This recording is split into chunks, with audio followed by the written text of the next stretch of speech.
The crystalline dome of the grand ceremonial hall shimmered under the triple suns of Eridani III.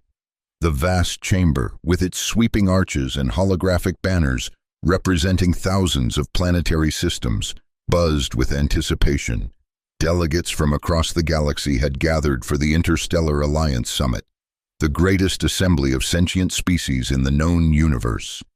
17-year-old Kethan Varys adjusted his ceremonial robe, a garment that once represented one of the most respected lineages in the Alliance. Its platinum-threaded insignia, a star overlapping with a circular motif of unity, had once commanded respect throughout the cosmos. Now, it was merely a painful reminder of fallen glory.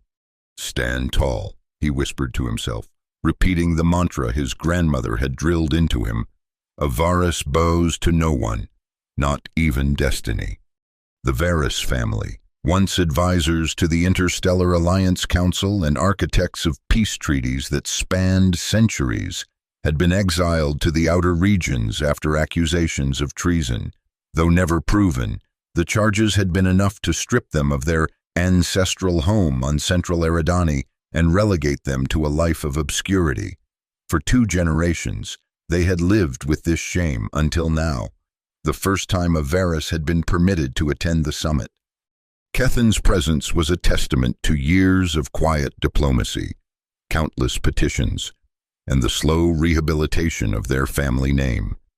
Today was supposed to be a formality, a peaceful ceremony where ancient grievances would be symbolically buried. The great hall fell silent as Elder Thalassa, the summit's oldest living member and respected mediator, took the central podium. Her translucent skin glowed with bioluminescent patterns as she raised her arms. "For 3,048 years of the Galactic Empire, we have sought unity among the stars." Her voice resonated through neural amplifiers that allowed every species to hear her words in their native tongue. "Today, we welcome all to the sacred space of reconciliation." Kethan stood in line with representatives from formerly warring factions. One by one, they would approach the Unity altar, place their hands on the ancient peace stone, and recite the Oath of Harmony, simple, symbolic, and required for his family's formal reinstatement to Alliance society.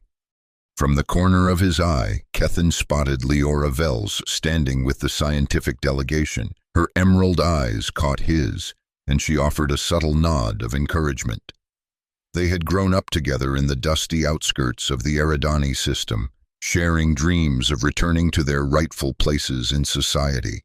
Leora, a prodigy in biotechnology, had managed to secure a position in the Alliance's top research institution, an achievement that had opened doors for both of them. "Kethan Varys of House Varys," Elder Thalassa called, her voice carrying an unexpected warmth. "Step forward and reclaim your heritage." A murmur rippled through the chamber.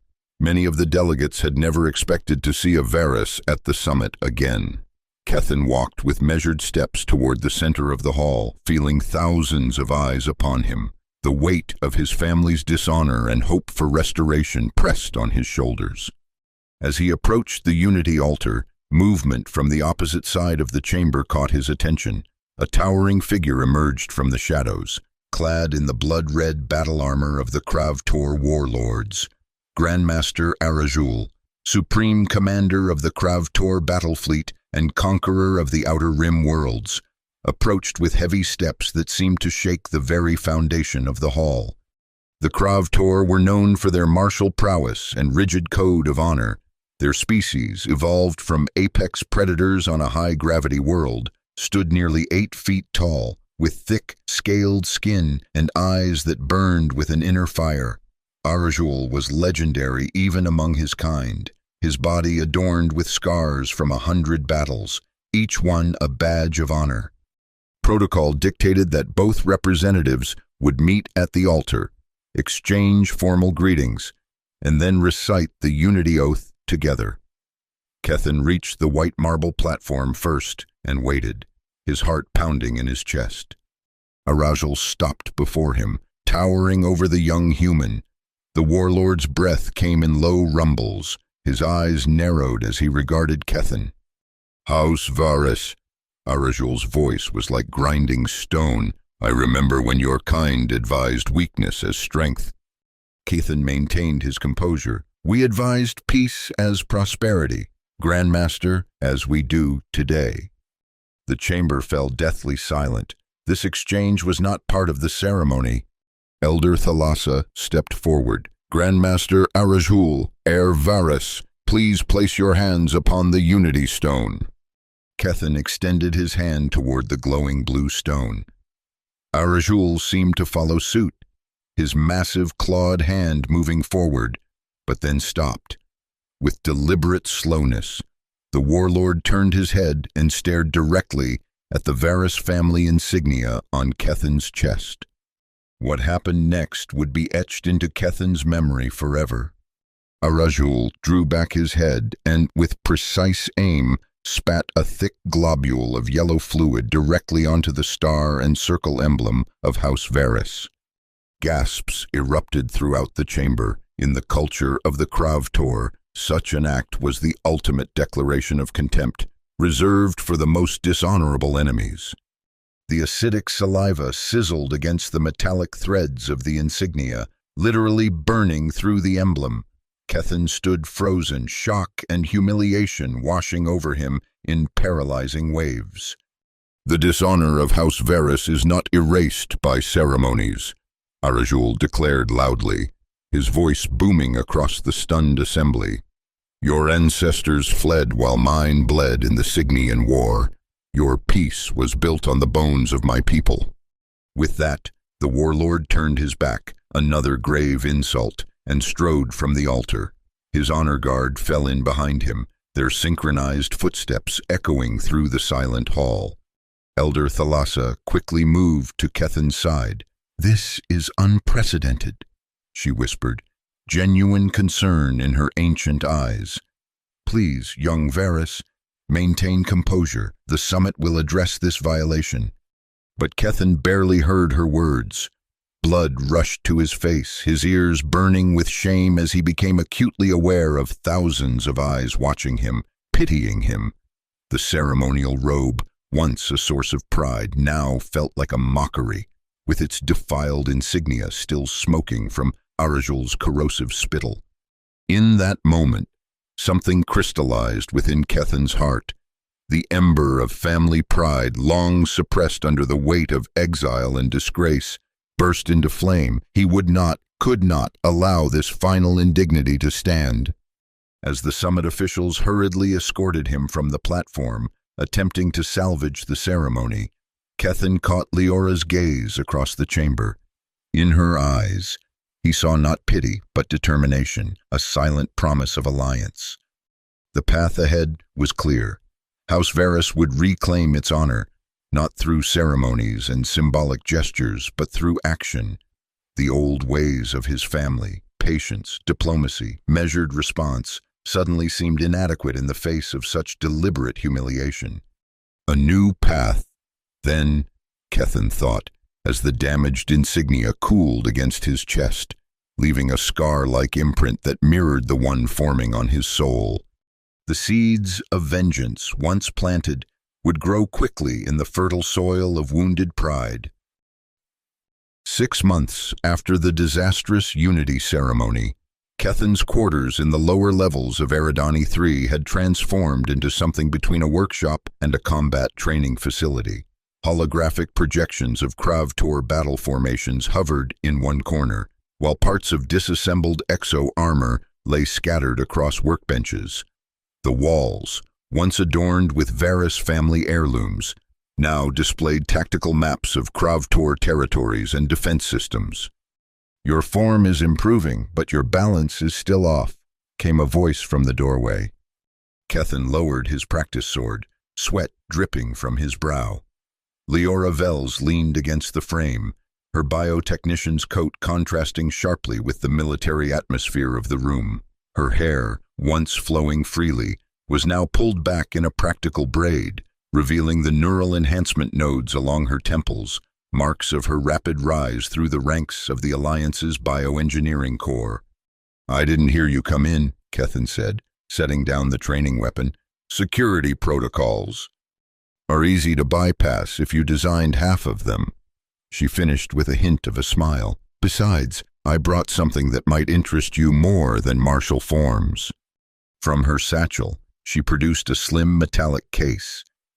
The biometric lock responded to her touch, revealing what appeared to be a gauntlet unlike any Kethen had seen before.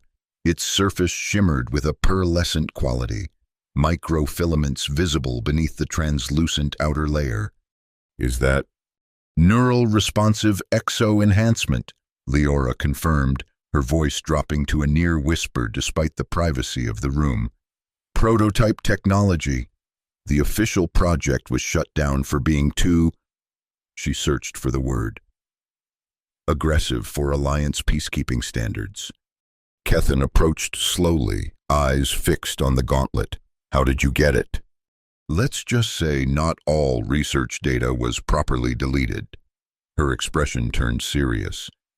Kethen, I've been watching you these past months. Training in combat arts forbidden to House Varys, studying Kravtor battle strategies. This isn't the path your family has walked for generations. The old path led to exile and disgrace, Kethen replied, bitterness evident in his voice. What good is the Varys way of diplomacy when faced with someone like Arajul? He understands only strength and force. Leora sighed, setting the case on the workbench. That's why I'm here. If you're determined to pursue this course, at least do it with the right tools. She gestured to the gauntlet. I've modified it specifically for you. It amplifies bioenergetic output by a factor of 10, channeling it into directed force. Kethen's eyes widened. That would make it a weapon, she finished flatly. Powerful enough to challenge even Kravtor battle armor. I'm calling it the Fist of Vengeance. Seemed appropriate given your current mindset. Kethen reached for the gauntlet, but Leora placed her hand over his. Before you take this, understand what it means. The Alliance will never sanction its use. If you're caught with it, the consequences won't just fall on you, but on what remains of House Varys. For a moment, Kethen hesitated. The weight of generations of Varys teachings pressed against his newfound resolve. His ancestors had always taught that true strength came from restraint, that violence only begat more violence. But then the memory of Arajul's contemptuous act flooded back. The burning sensation as the Warlord's spittle corroded the family insignia. The laughter that had rippled through parts of the assembly. The pitying glances that followed him even now when he ventured into public spaces. I understand the risks, he said finally, gently moving Leora's hand aside. But House Varys has lived in shadows long enough. It's time we reminded the galaxy of who we are. Leora watched with concern as Kethen lifted the gauntlet from its case. Just remember, the device responds to neural patterns and emotional states. Extreme anger or fear could trigger unpredictable power surges. It needs to be calibrated to your specific brainwave patterns. Kethen slipped the gauntlet over his right hand. The material seemed to mold itself to his skin, conforming perfectly to every contour. A slight tingling sensation spread up his arm as the neural interfaces established connection with his nervous system. How does it feel? Leora asked, stepping closer to adjust some of the microscopic settings along the wrist component. Like potential, Kethen whispered, flexing his fingers. The gauntlet hummed softly, power cells charging as they synchronized with his bioelectric field, like finally having the means to back words with action.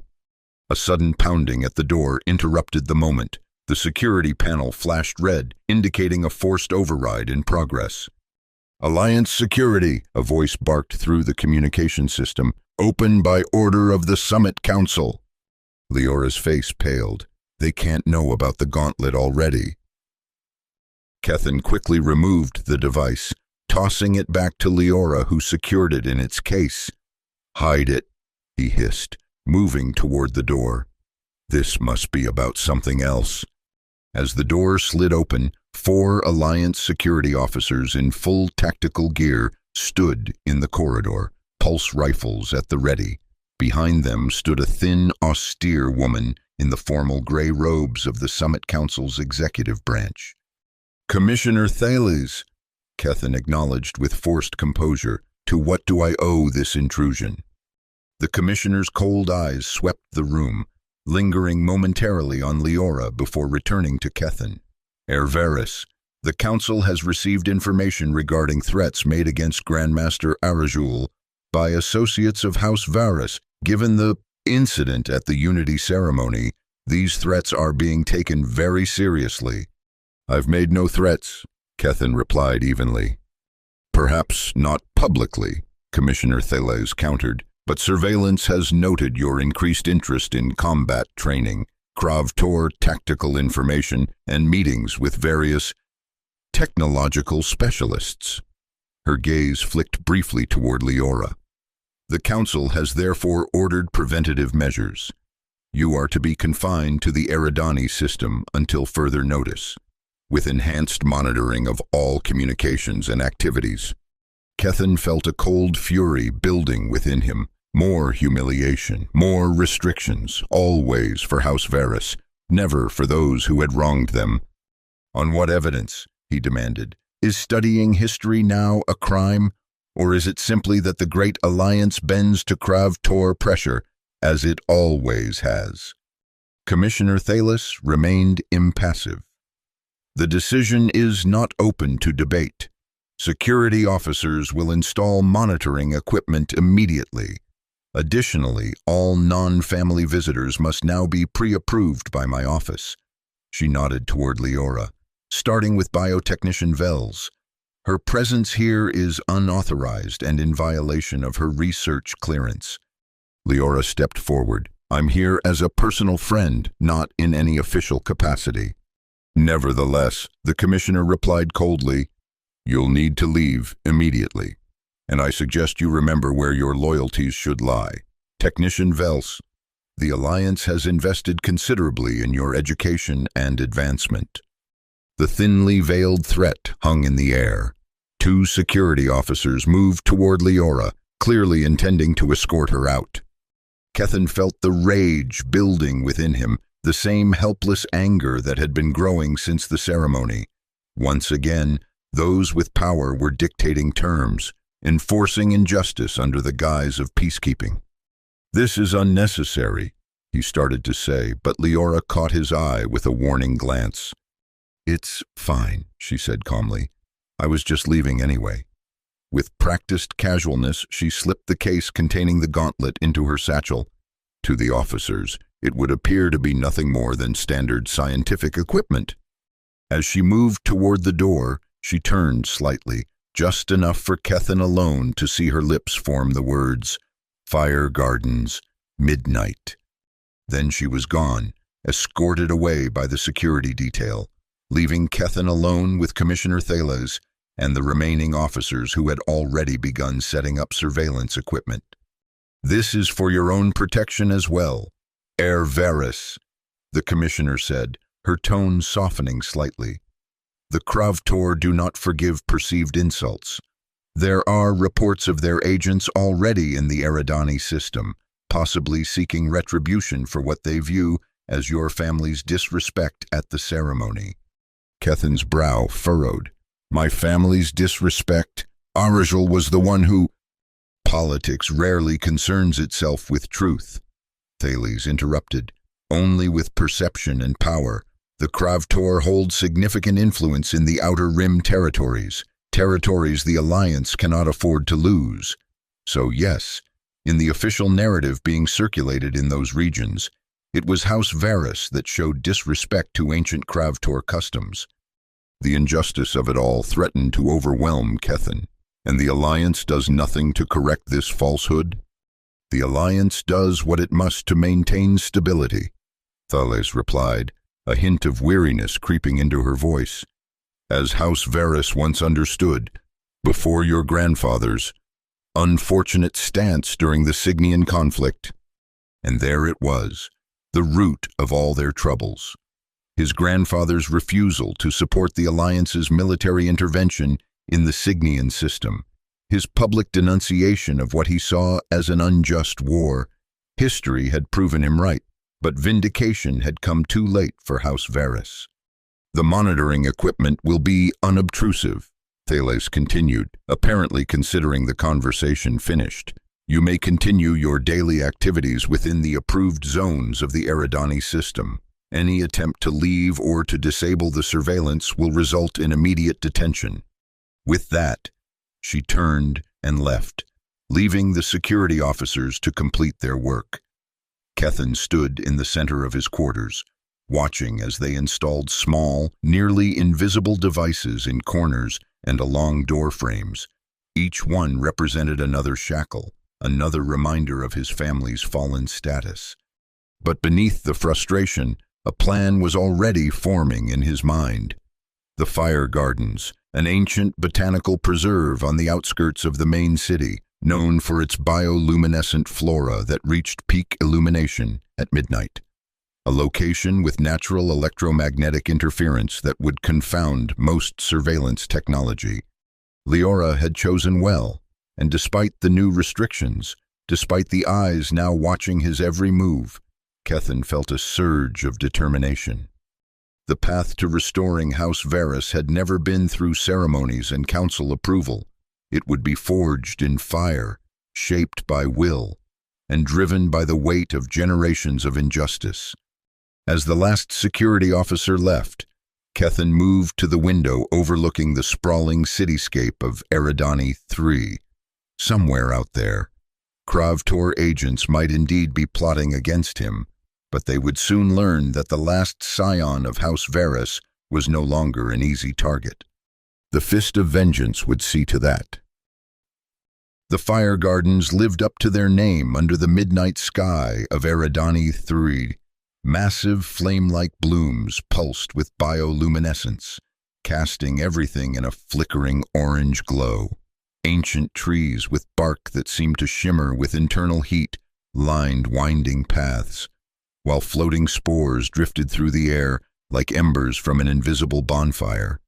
Kethin made his way through the less frequented paths, having left his quarters through a maintenance shaft that predated the building itself, an escape route established by his paranoid grandfather and thankfully overlooked by Alliance security.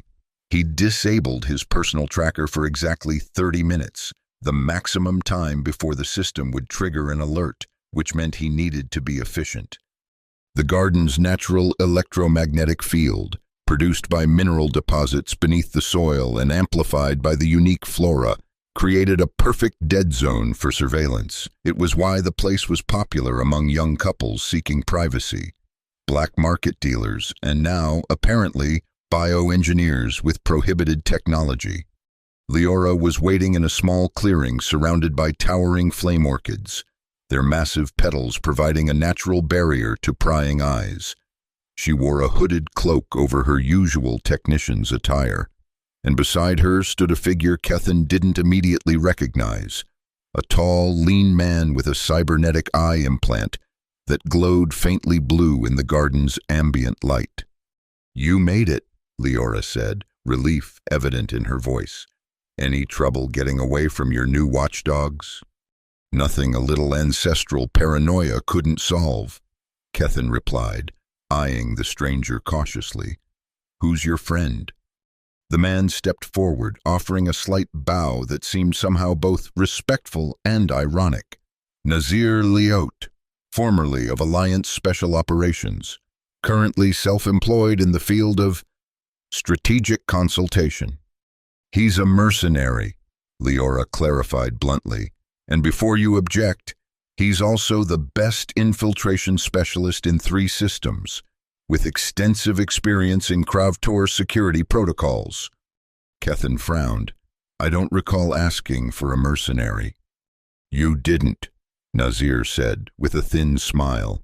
"But when Leora explained your situation, I became interested. The Kravtor and I have unfinished business, and helping a Varys reclaim their honor seems poetically appropriate." "Nazir has a team," Leora continued, Specialists who can help us get where we need to go." "And where exactly is that?" Kethin asked, although he was beginning to suspect the answer. Leora activated a small hollow projector. The image that flickered to life between them showed a massive structure carved into the side of a mountain, a fortress-like building with multiple defensive layers and what appeared to be a landing pad for spacecraft. "The Sky-Breaking Palace," Nazir supplied, Arajul's personal stronghold on Krav 04, built into the planet's tallest peak and considered impenetrable. Kethin stared at the hologram, the implications sinking in. "You're suggesting we infiltrate the private residence of the Krav Tor Grandmaster, the most heavily guarded location in the Outer Rim?" "That's exactly what we're suggesting," Leora confirmed, her expression deadly serious. "Because in 3 weeks, the Grandmaster will host the traditional Krav Tor victory feast, commemorating their triumph in the Signian War, the same war your grandfather opposed, the root of your family's disgrace. The symbolism would be powerful," Nazir added, confronting Arajul during his celebration of the very conflict that led to House Varys's downfall.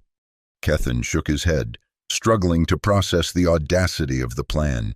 "Even if we could somehow get past his defenses, which seems impossible, what then? What's the actual objective?" Leora exchanged a glance with Nazir before reaching into her satchel and retrieving the case containing the gauntlet. "With this, you could force Arajul to publicly acknowledge his disrespect to House Varys and retract his actions. Under Krav Tor Honor Code, a warrior confronted in his own hall must respond to the challenge or face eternal shame." "Or," Nazir interjected, his tone casual but his cybernetic eye pulsing more intensely, "you could simply kill him.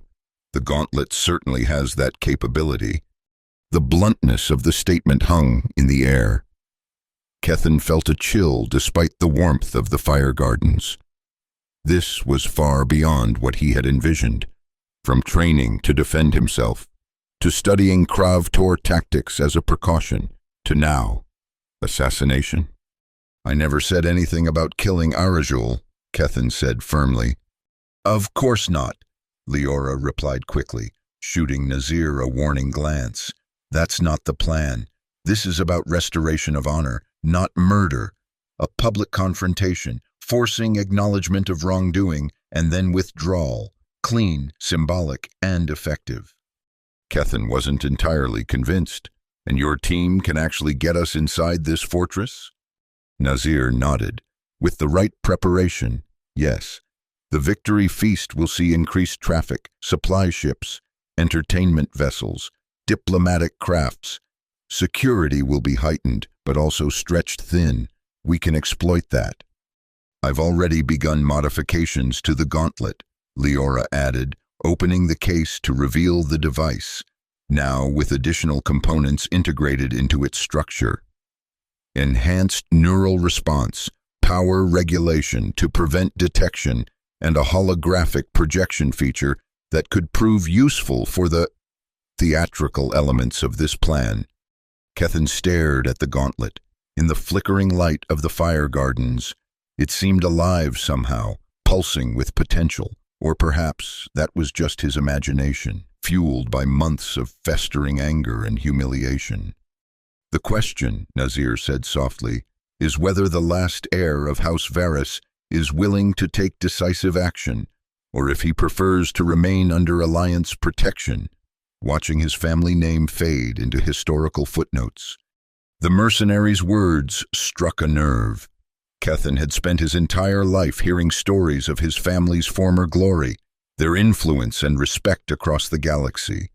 To restore that, to truly reclaim the Varys legacy, would require more than patience and petitions to an indifferent council.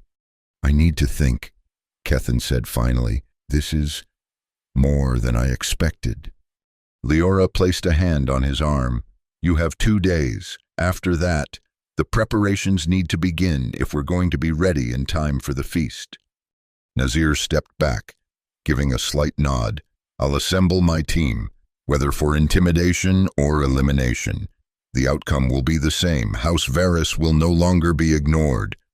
As the mercenary melted into the shadows of the garden, Leora lingered, her expression troubled.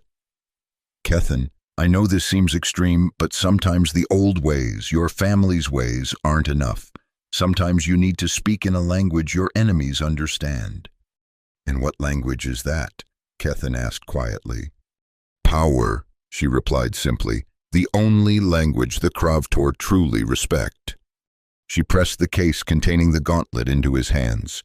Take it, practice with it, feel what it can do, then decide. With that, she too departed, leaving Kethin alone among the flame orchids. He opened the case, staring at the gauntlet as it reflected the pulsing light of the bioluminescent flora. Slowly, deliberately, he slipped it onto his right hand, feeling again that strange synchronization as the device connected with his nervous system. This time, however, there was something more, a subtle pressure at the back of his mind, almost like a voice without words, urging him to channel his emotions into the device. Kethin focused on the memory of Arazul's contemptuous act, the burning shame, the helpless rage. The gauntlet responded instantly. Energy crackled along its surface, coalescing around his fist in a nimbus of blue-white power. The nearest flame orchid wilted as the energy field expanded, its bioluminescence dimming as if in fear. Kethin gasped, both at the power surging through him and at the destruction he'd inadvertently caused. He quickly deactivated the gauntlet, watching as the damaged plant drooped, its once vibrant petals now dull and lifeless. Too much, he whispered to himself, too easy to lose control. And yet, the sensation had been intoxicating, the feeling of strength, of potential, of finally having the means to face his enemies as an equal. Was this what power truly felt like? Was this what the Kravtor lived for? His 30 minutes were nearly up. Kethin carefully returned the gauntlet to its case and began making his way back through the garden. He would need to reactivate his tracker before the alarm triggered, slipping back into his monitored existence as if nothing had happened. But everything had changed. For the first time since the ceremony, Kethin saw a clear path forward, dangerous and uncertain, but a path nonetheless. House Varys would either rise from the ashes, reborn in the crucible of confrontation, or it would end with him. Either way, the galaxy would remember their name. The next 2 weeks passed in a blur of clandestine meetings and intensive training. By day, Kethin maintained the appearance of compliance with Alliance monitoring, going through the motions of a restricted but otherwise normal existence.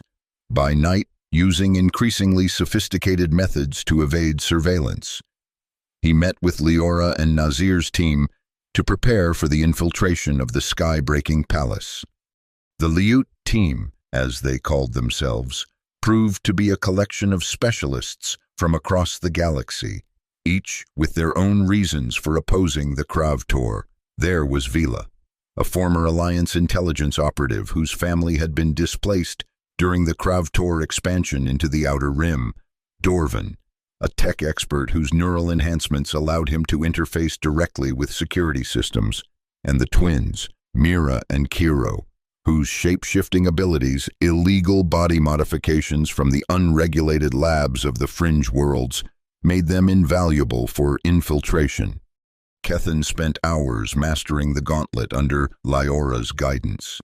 The device grew more responsive to his neural patterns with each session, requiring increasingly less conscious thought to activate its various functions. What had once required intense focus and emotional triggers now responded to subtle shifts in his intention. The neural mapping is progressing faster than I expected, Leora observed during one of their training sessions in an abandoned maintenance hangar. The gauntlet is essentially learning you, adapting to your specific brainwave patterns.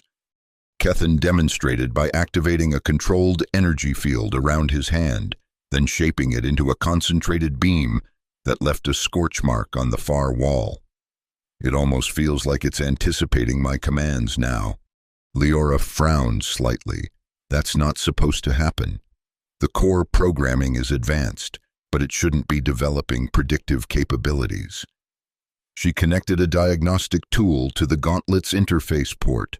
I'm seeing unusual activity in the quantum processing matrix, almost like independent thought patterns emerging. Is that dangerous? Kethan asked, suddenly aware of the power literally at his fingertips. Not necessarily, Leora replied, though her expression remained troubled. But it means the device is evolving beyond its original parameters. Just be careful. Maintain emotional discipline when using it. Strong emotions could potentially trigger unexpected responses. This warning proved prophetic the very next day. During a simulated combat scenario against drone attackers programmed to mimic Kravtor combat styles, one of the drones managed to blindside Kethan, striking him across the back with enough force to send him sprawling. Pain and surprise triggered a surge of genuine fear and anger. The gauntlet, still active on his right hand, responded with a massive energy discharge that not only destroyed the attacking drone but blew out an entire section of the hangar wall. The feedback temporarily overwhelmed Kethan's nervous system, leaving him shaking and disoriented for hours afterward. This is exactly what I was concerned about, Leora said as she adjusted the gauntlet's limiters later that evening. The emotional amplification circuit is too sensitive. In a real combat situation, with adrenaline and fear at peak levels, you could lose control completely. Then fix it, Kethan insisted, still rattled by the incident. We're too close to abandon the plan now. Leora's fingers paused over the internal components. That's just it, Kethan. I'm not sure I can fix it completely. The system has integrated too deeply with your neural patterns. The best I can do is install additional safeguards, but in the end, control will come down to you. Your discipline, your focus, your ability to master your emotions, even in extreme situations. It was a sobering realization. The fist of vengeance was becoming as much a test of Kethan's inner strength as it was a tool for external power. Meanwhile, Nazir's intelligence gathering had yielded a detailed plan of the sky-breaking palace and a method of infiltration, using a combination of forged credentials and the twins' shape-shifting abilities. They would pose as technical support for the ceremonial light displays traditionally used during the victory feast. Once inside, they would navigate to Arajel's private chambers during the feast itself, when most of the security forces would be occupied with the numerous guests.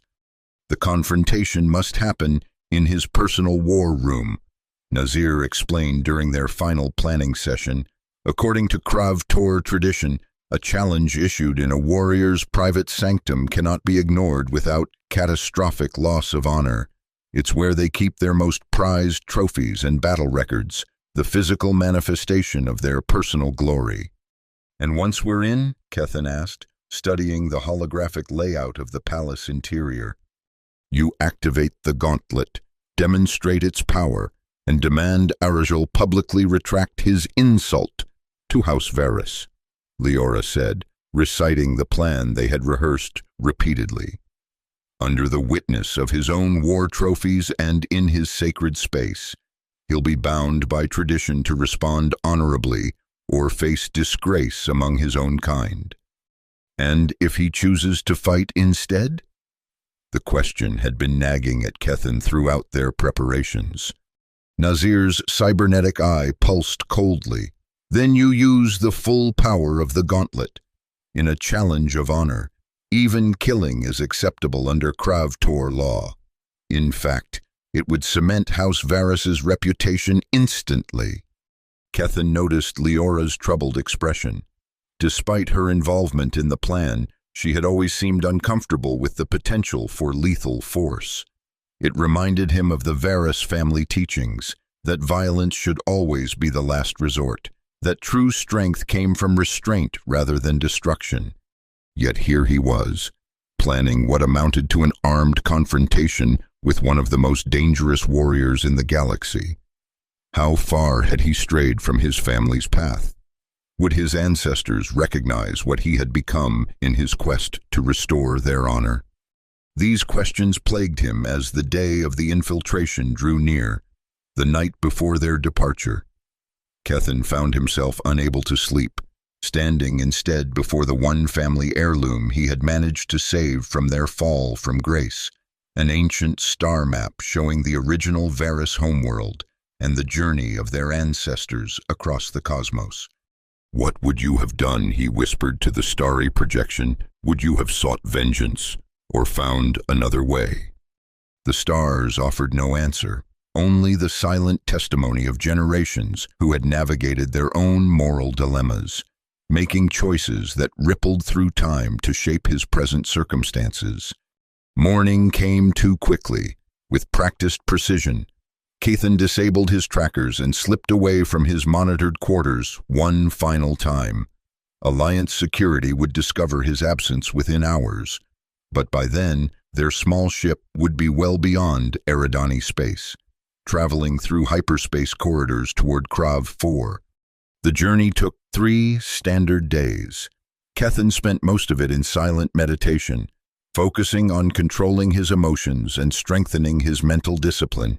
The gauntlet, secured in its case beside him, seemed to hum with anticipation, or perhaps that was just his imagination, projecting his own nervous energy onto the device.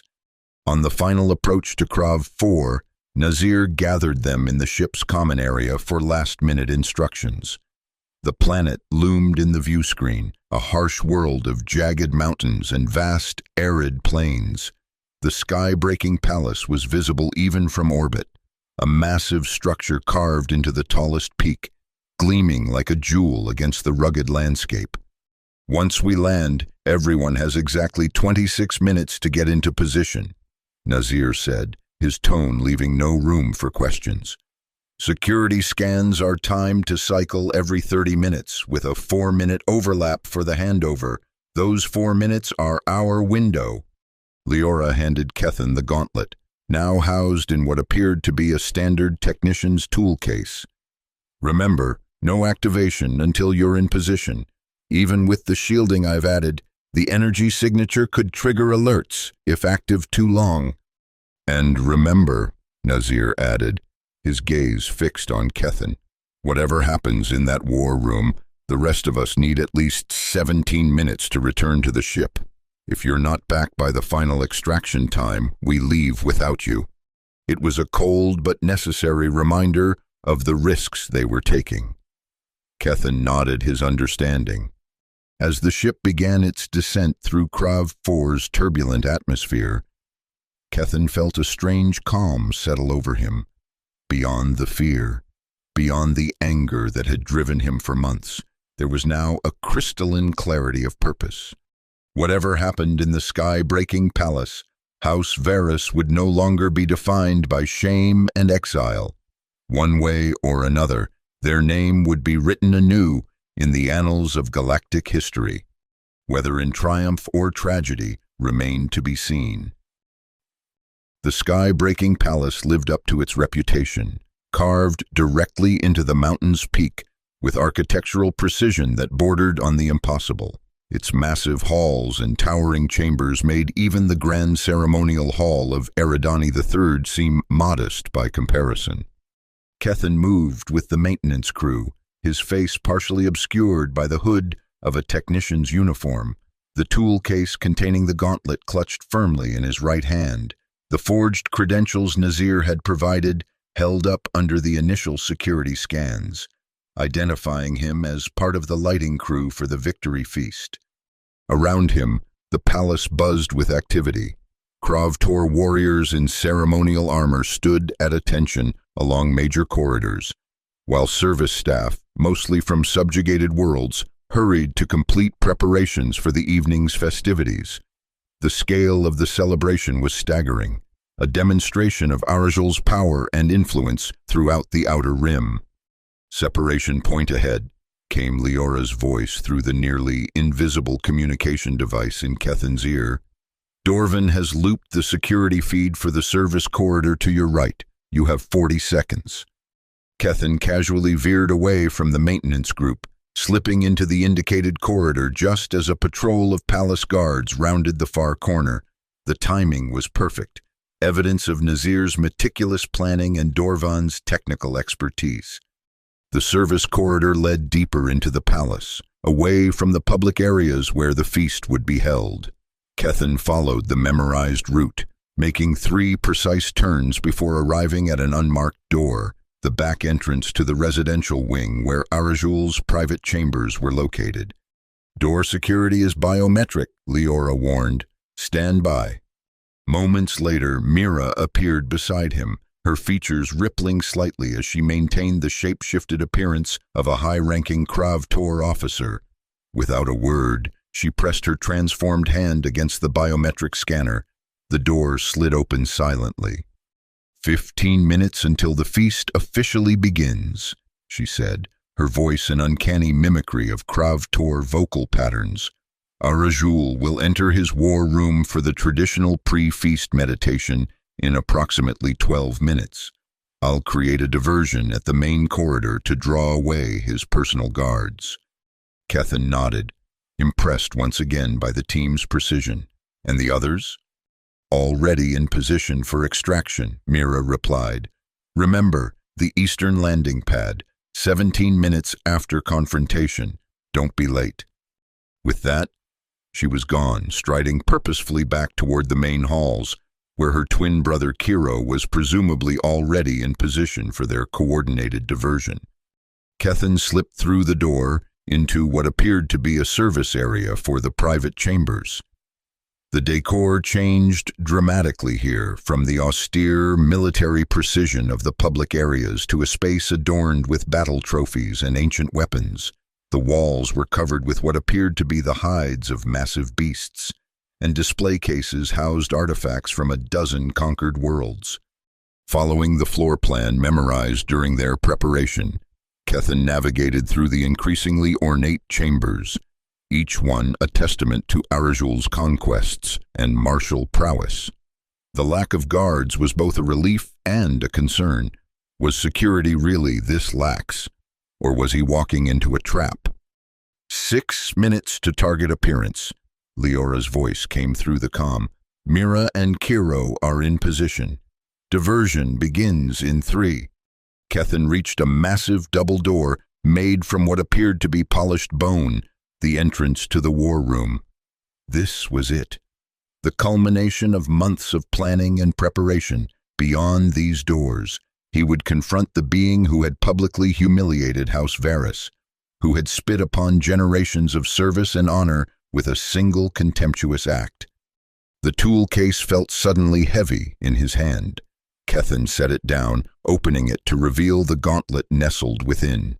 As he lifted the device, he felt that now familiar resonance, the subtle connection between the advanced technology and his own nervous system.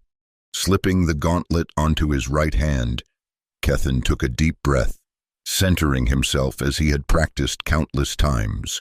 Control was essential. Discipline was power. The teachings of House Varys, so often focused on restraint and measured response, had prepared him for this moment more than he had realized. A sudden commotion echoed from distant corridors, the twins' diversion beginning right on schedule. Kethin activated the gauntlet, feeling the energy surge through his arm as the device powered up, its surface glowing with a soft blue light that reflected off the polished bone doors. Now, he whispered to himself and pushed the doors open.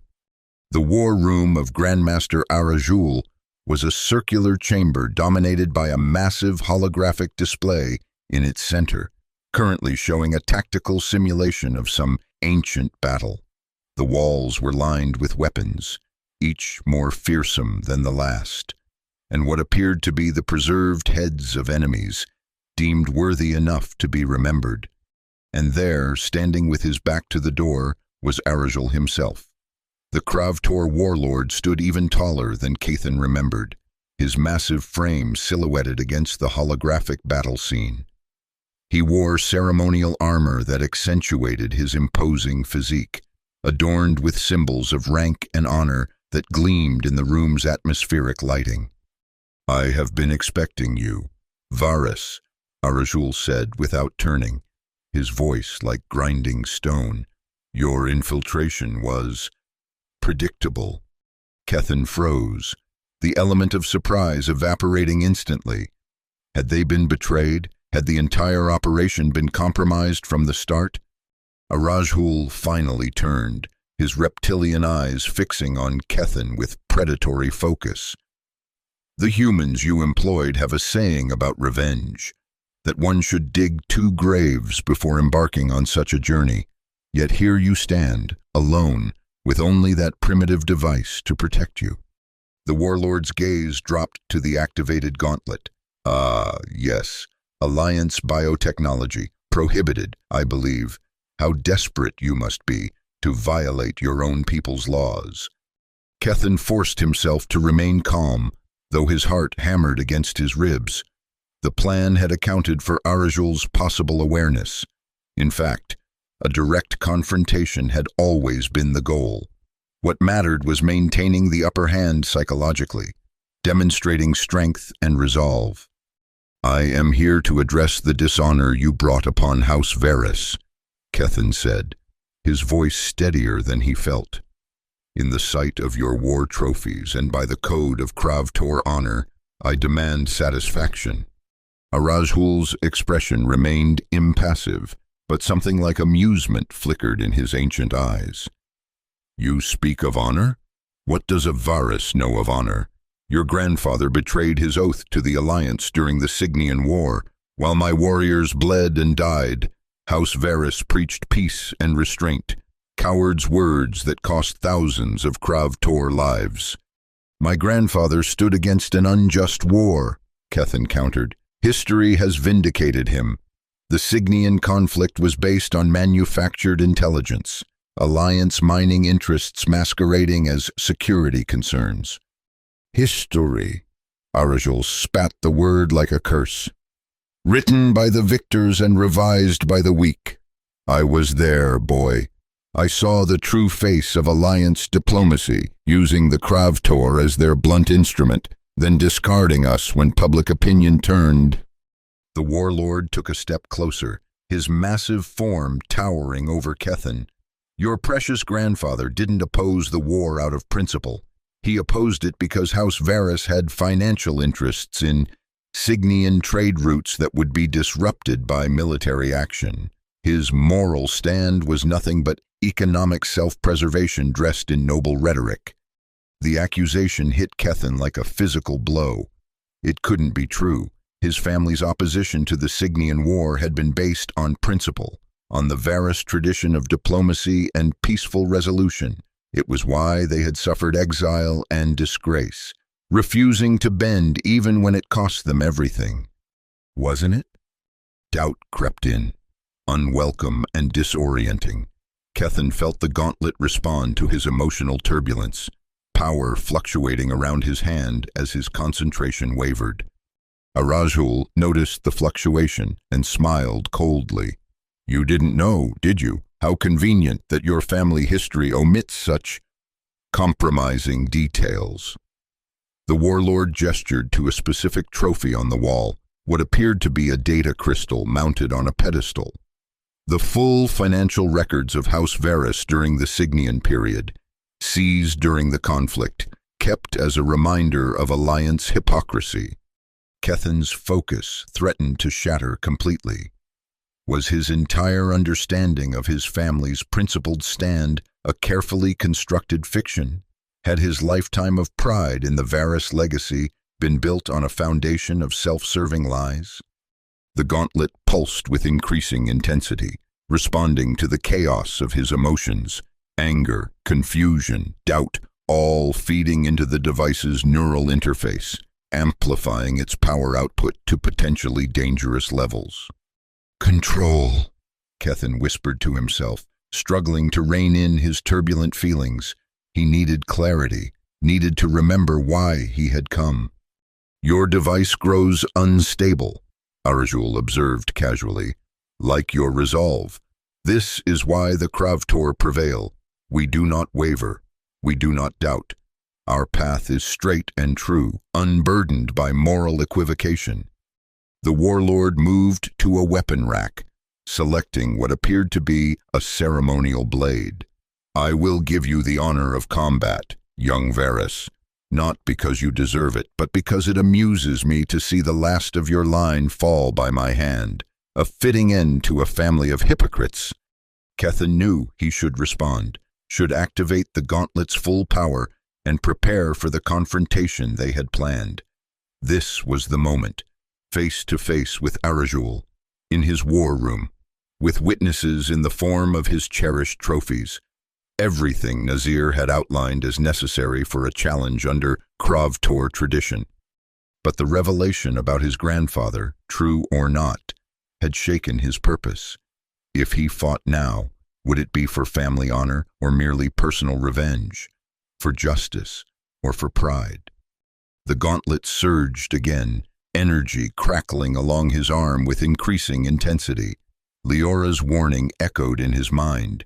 Strong emotions could potentially trigger unexpected responses. Arajul advanced, the ceremonial blade humming with some form of energy field. Make your choice, Varus, die fighting or die begging. Either way, your family's story ends here.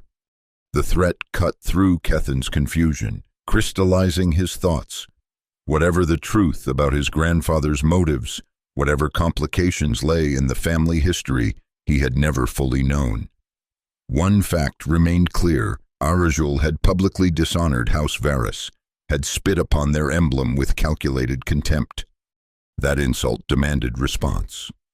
Kethin raised the gauntlet, channeling his focus into the device as Leora had taught him. The erratic energy stabilized, coalescing into a controlled field around his hand. House Varus does not end today, he declared, his voice finding strength, and neither does this conflict, unless you publicly retract your insult and acknowledge the dishonor of your actions at the unity ceremony. Arajul laughed, a harsh sound like grinding metal. Bold words for one so outmatched. Very well, let us settle this in the traditional way. Without further warning, the warlord lunged forward with surprising speed for his massive size. The ceremonial blade slashed toward Kethin's chest in a deadly arc. Training took over. Kethin sidestepped, using the gauntlet to deflect the blade with a burst of focused energy. The collision created a shower of sparks and a sound like thunder in the enclosed space of the war room. Impressive, Arajul acknowledged, adjusting his stance, but ultimately futile. The next attack came from a different angle, a feint followed by a direct thrust.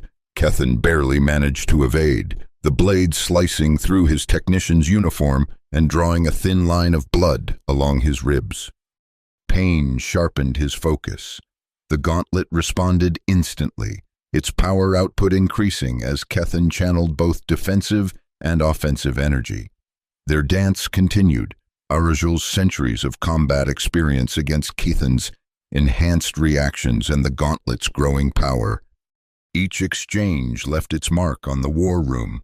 Displays shattered, trophies fell from walls, and the holographic battle simulation flickered and died as stray energy discharges disrupted its projectors. Kethin found himself driven back, step by step. Despite the gauntlet's power, Arajul was simply too skilled, too experienced in combat. Each attack came with calculated precision, testing Kethin's defenses and exposing weaknesses in his hastily learned combat techniques. A particularly vicious blow sent Kethin sprawling across the floor, the gauntlet momentarily deactivating from the impact. Arajul stood over him, blade poised for a killing stroke. House Varus ends in shame as it began, the warlord intoned, raising the weapon. In that moment, something shifted within Kethin. The anger and hurt that had driven him for months crystallized into something colder, more focused, not rage, but clarity. His ancestors had not built their legacy through violence.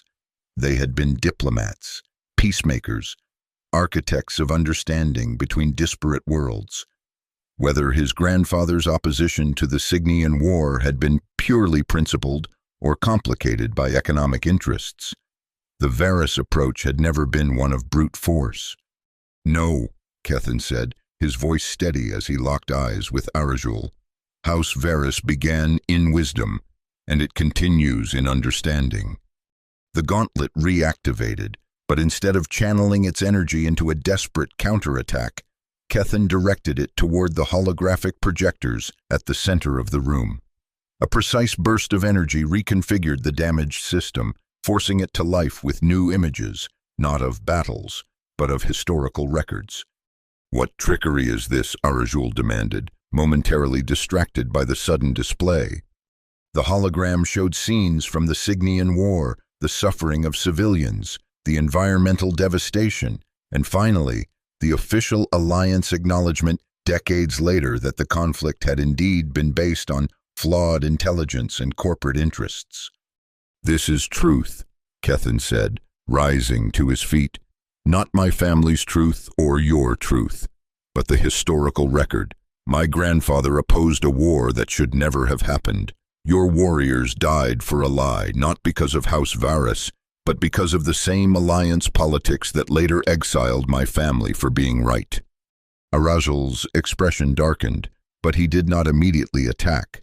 The hologram shifted to show Kravtor soldiers being honored at a ceremony, with members of House Varys in attendance. "What you may not know," Kethin continued, "is that after the war, it was my grandfather who pushed for reparations to the Kravtor families who lost warriors in the conflict. It was House Varys that established the Memorial Fund for Signian veterans, a fact erased from official records after our exile."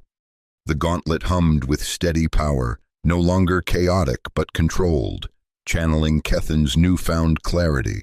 This was the true strength of House Varys, not in weapons or combat prowess, but in the power of truth and reconciliation. "Your anger at the Alliance is justified," Kethin said. "They used the Kravtor as weapons, then discarded you when convenient.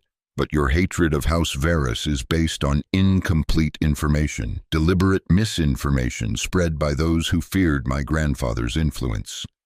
Arajul lowered his blade slightly, his ancient eyes narrowing as he studied the historical records displayed before him. "These could be fabrications." "They are from the Alliance's own sealed archives," Kethin replied, "accessed by my associates during our planning for this confrontation. Verify them yourself. The data signatures are authentic." A tense silence filled the war room.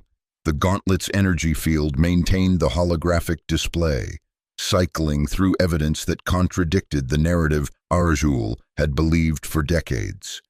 Finally, the Warlord spoke, his voice quieter but no less intense.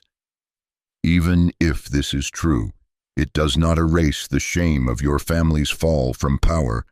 A Varys who cannot defend his honor is no Varys at all." "Is honor found only in bloodshed?" Kethin asked.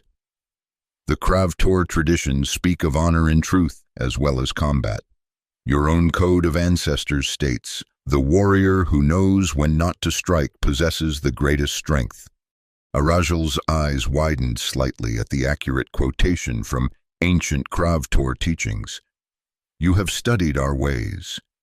"I have," Kethin acknowledged. "Just as I have studied the true history of my family. House Varys did not fall because we were weak. We fell because we stood by principles even when it cost us everything." He deactivated the gauntlet, letting the energy field dissipate completely. The holographic display flickered and died, leaving them in the half-ruined war room with only the ambient light from damaged fixtures. "I could kill you where you stand," Arajul said, raising his blade again. "You could," Kethin agreed, "and in doing so, you would prove that the Kravtor value strength only in its most primitive form.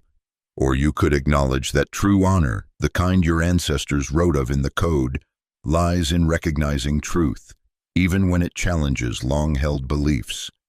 The Warlord's massive chest rose and fell with controlled breath. For several heartbeats, Kethin was certain he had miscalculated, that Arajul would simply strike him down and end House Varys with a single blow. Instead, the Kravtor lowered his weapon slowly. You fight with words and history, where others would use blades and blood. Perhaps there is something of the old Varys strength in you after all. It wasn't a full acknowledgement, but it was a beginning. Kethin knew better than to push further. Understanding could not be forced, especially not from a being as proud and ancient as Arajul. I did not come here for blood, Kethin said. I came for recognition, acknowledgement that the public dishonor at the unity ceremony was based on incomplete understanding. Arajul was silent for a long moment, his reptilian features unreadable. Then, with ceremonial precision, he placed his blade back on the weapon rack. The victory feast begins shortly, he said finally. Tradition dictates that grievances addressed in the war room must be acknowledged before witnesses, if deemed valid. The Warlord turned toward a side entrance, then paused. Your associates, the shapeshifters and the others, they have 17 minutes to reach their extraction point. My guards will not pursue them. With that, he strode from the chamber, leaving Kethin alone among the damaged trophies and broken displays. Leora's voice came urgently through the comm. Kethin, status report. The diversion is ending and we need to move now. It's done, Kethin replied, a strange calmness washing over him.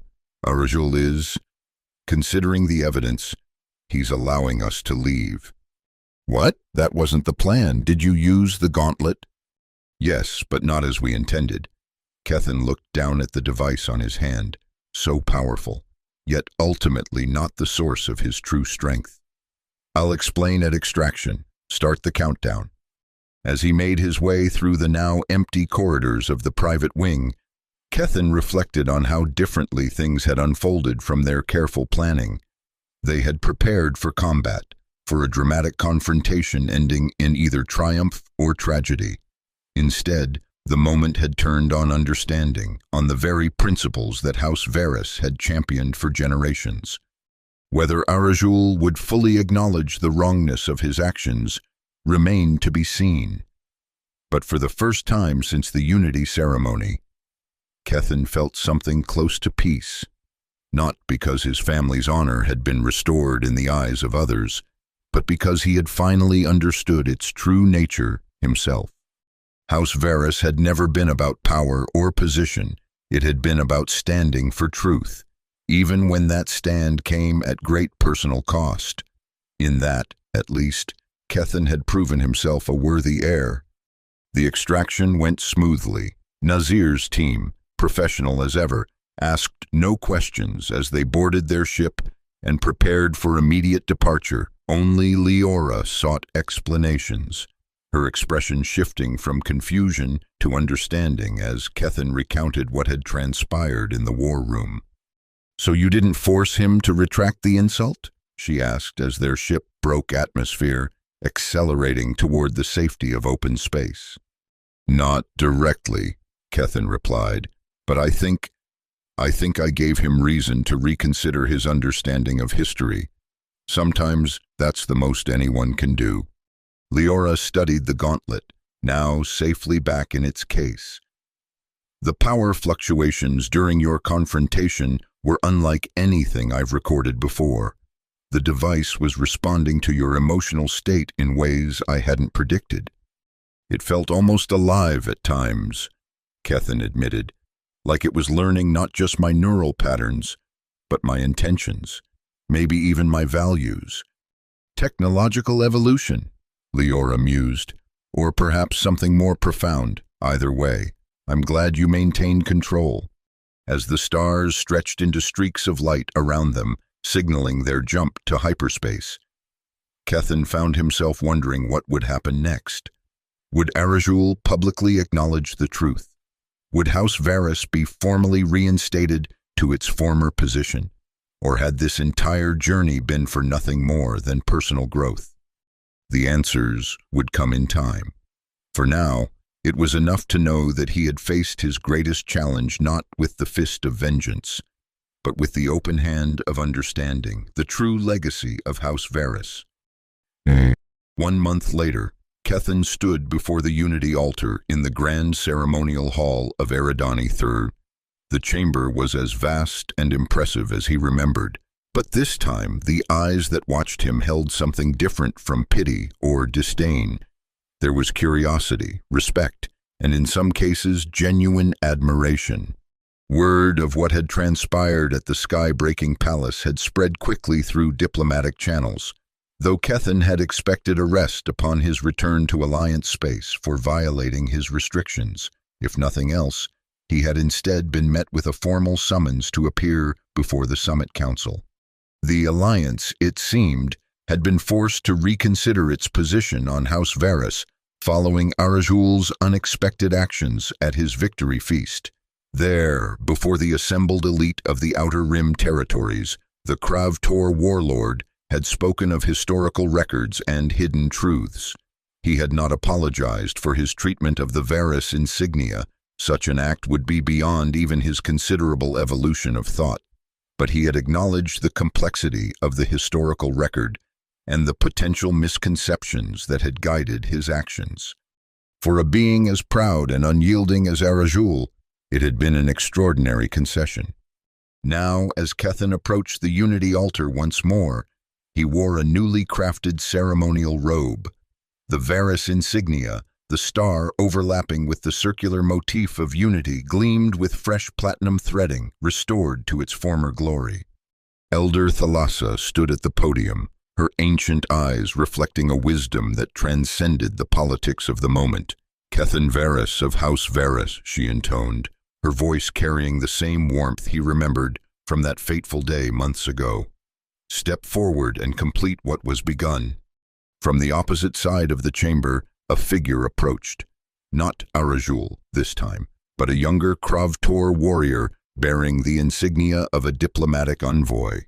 The message was clear. While the Grandmaster himself would not participate in the ceremony, he had sanctioned official representation. The Kravtor envoy reached the altar at the same time as Kethin. They regarded each other for a moment, then simultaneously placed their hands upon the Unity stone. "In the name of peace among the stars," they recited together, "we set aside the conflicts of the past and look toward a future of mutual understanding." The stone glowed beneath their touch, its ancient energies responding to the sincerity of the oath. Throughout the chamber, delegates from 100 worlds witnessed what many had thought impossible, a true reconciliation between House Varys and the Kravtor, based not on forced apologies or political expedients, but on a shared acknowledgement of complex truths. As Kethin completed the ceremony and stepped away from the altar, he caught sight of Leora standing with the scientific delegation. Her smile carried both pride and something deeper, an understanding of the journey they had taken together. The gauntlet, the fist of vengeance, had been voluntarily surrendered to Alliance authorities upon their return. Leora had insisted on this course, arguing that such technology was too easily corrupted by emotion, too powerful to remain in private hands. Kethin had agreed, recognizing that true strength had never come from the device, but from within. Later, as the formal proceedings gave way to the traditional reception, Kethin found a moment of quiet on one of the observation balconies, overlooking the sprawling cityscape of Eridani III. The triple suns were setting, casting the metropolis in hues of gold and crimson. "Quite a view," came a familiar voice.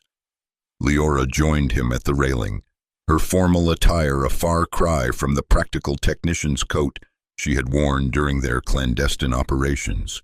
"Almost makes all the political posturing inside worth enduring." Kethin smiled. "I've had my fill of politics for one lifetime," says the heir to House Varys, now formally reinstated to the Alliance Council. She teased. "Your schedule for the next year is already filling with diplomatic missions and peace initiatives." "A different kind of challenge," he acknowledged. but perhaps the one my family was always meant to face. They stood in comfortable silence for a moment, watching as the city lights began to illuminate against the darkening sky. "Have you heard from Nazir?" Kethin asked eventually. Leora shook her head. The Lyut team disappeared back into the shadows, as expected, though I did receive an anonymous data packet containing additional historical records from the Signian period, records that further vindicate your grandfather's position. "Good," Kethin said. "Those should be made public, all of it, the good and the bad. House Varys doesn't need a sanitized history to maintain its honor." "Speaking of which," Leora said, reaching into a concealed pocket in her formal wear, "there's something you should have." She produced a small crystal pendant, similar in design to the Varys insignia, but with subtle modifications. "It's a data crystal containing everything we learned about your family's true role in the Signian conflict. I thought it might serve as a reminder, and perhaps as guidance for the future." Kethin accepted the pendant, feeling its weight in his palm. "Thank you for this, and for everything else. I couldn't have done any of it without you." "You would have found your way eventually," she replied with characteristic modesty. "The truth has a way of emerging, given time and persistence." As they turned to rejoin the reception, Kethin caught a glimpse of his reflection in the crystalline windows of the balcony. The young man who stared back bore little resemblance to the angry, humiliated heir who had once stood frozen as Arajul defiled his family emblem. There was a steadiness in his gaze now, a certainty that came not from restored position or public validation, but from within. House Varys had survived exile and disgrace. It had weathered public humiliation and the temptations of vengeance, and in the end, it had reclaimed its honor not through force or the fist of vengeance, but through the very principles that had defined it for generations: truth, understanding, and the courage to stand by both, whatever the cost. As Kethin stepped back into the grand ceremonial hall, he carried that knowledge like a shield and a beacon, protecting him from the petty politics that had once destroyed his family, and lighting the way toward a future where such understanding might extend beyond personal redemption to heal the deeper wounds of a fractured galaxy. The true legacy of House Varys was not in its restored position or its ancient lineage, but in the path it chose when faced with the fundamental choice between vengeance and wisdom. In choosing the latter, Kethin had not only reclaimed his family's honor, but had redefined it for a new age, an achievement far more lasting than any victory won through force alone. And in the vast expanse of stars beyond Eridani III, that choice would ripple outward, touching worlds and lives in ways even the last heir of House Varys could not yet imagine.